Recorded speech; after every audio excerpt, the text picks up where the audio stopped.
We are now in the closing bell market zone. JPMorgan Asset Management's Gabriela Santos is here to break down these crucial moments of the trading day and share her market playbook.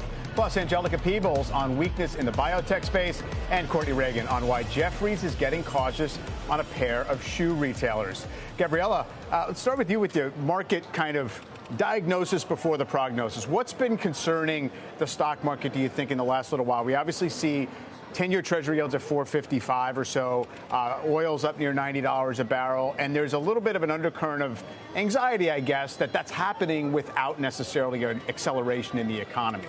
So is that a correct worry? So a bit surprising to see the 10-year up 10 basis points today. Nothing seems to have fundamentally changed. Yeah. I think for the stock market, really since the end of July, the pop in yields has been concerning. You can see that in the bigger correction in the longer duration stocks, as well as some of the year's winners. But I think in September specifically, you also started to see some growth fears emerge. That's behind cyclicals, down 3.8% versus defensives hanging in there better, down only 1%. And I think it's just this nascent realization that the third quarter is probably the high water mark here for growth. That growth is set to slow from here. That is consistent with a soft landing. It's just that it is slower. It is not blue skies ahead. And there are some building laundry lists of concerns out there that could make for a soggy fourth quarter here. So even in a soft landing, you do land. So there is a deceleration underway. I mean, to what degree do you think the economy is going to be able to absorb it? I think that, to me, is the big question. If the Fed says, look, we think the economy is strong enough, we're in no hurry to cut, we need inflation to come into line, the market seemed to hear they're not going to be sensitive to a slowdown fears that really start to pick up.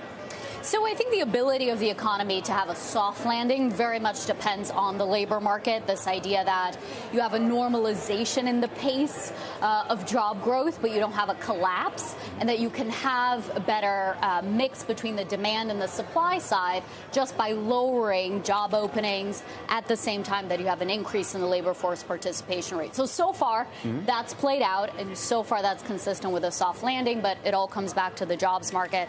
I think for the Fed, really, the view that we disagree with is the path for inflation from here. We think we'll get back to 2% much faster than the Fed seems to think.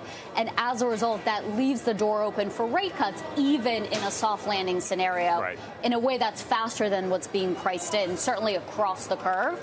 I would have voted in the survey you had previously. Yeah. I would be hard-pressed to choose between stocks and bonds, but I would have chosen bonds over cash in that scenario of being very close to peak rates. So you think that that would mean that there's value being built up in bonds by this pop in yields and real yields being higher, even if it's to some degree driven by supply, even if it's non-economic factors?